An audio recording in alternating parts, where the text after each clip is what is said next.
Pemirsa, per 1 Juli 2022, PLN memberlakukan tarif listrik baru bagi pelanggan rumah tangga non-subsidi dengan daya 3.500 volt ampere ke atas.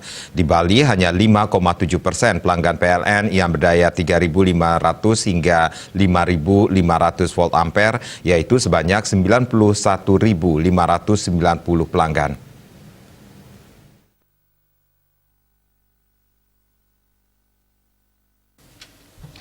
Manajer Komunikasi PLN UID Bali Imade Arya mengatakan penyesuaian tarif ini diatur dalam Permen ESDM nomor 3 tahun 2020 tentang tarif tenaga listrik yang disediakan oleh PT PLN Persero.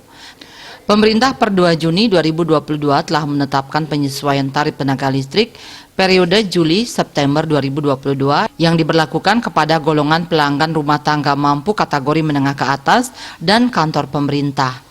Golongan pelanggan yang mengalami kenaikan tarif yaitu pelanggan rumah tangga non-subsidi R2 dengan daya 3.500 sampai 5.500 volt ampere. Kenaikan tarif pada golongan ini naik dari 1.444,70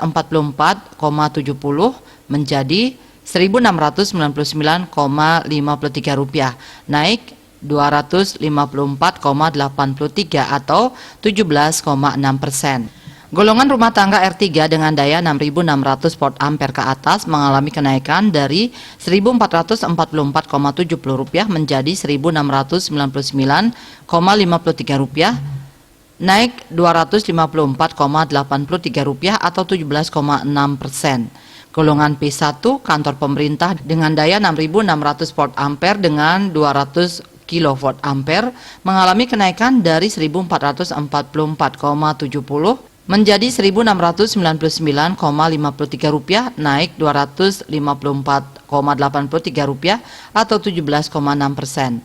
Golongan P3 PJU mengalami kenaikan dari Rp1.444,70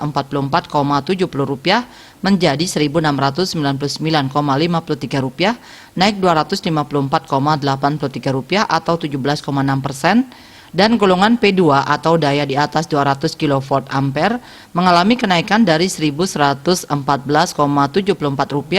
menjadi Rp1.522,88, naik Rp408,14 atau 36,6%.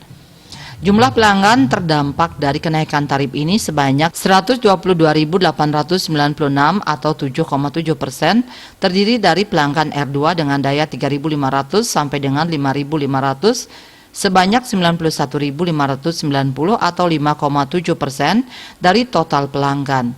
Golongan R3 dengan daya 6.600 volt ampere ke atas sebanyak 23.511 atau 1,5%. Golongan P1 dengan 6.600 volt ampere sampai dengan 200.000 volt ampere sebanyak 1.736 atau 0,1%. Golongan P2 atau lebih dari 200.000 volt ampere sebanyak 28 pelanggan atau 0,002%. Sedangkan golongan P3 sebanyak 6.031 atau 0,4%. Citamaya Bali Pos.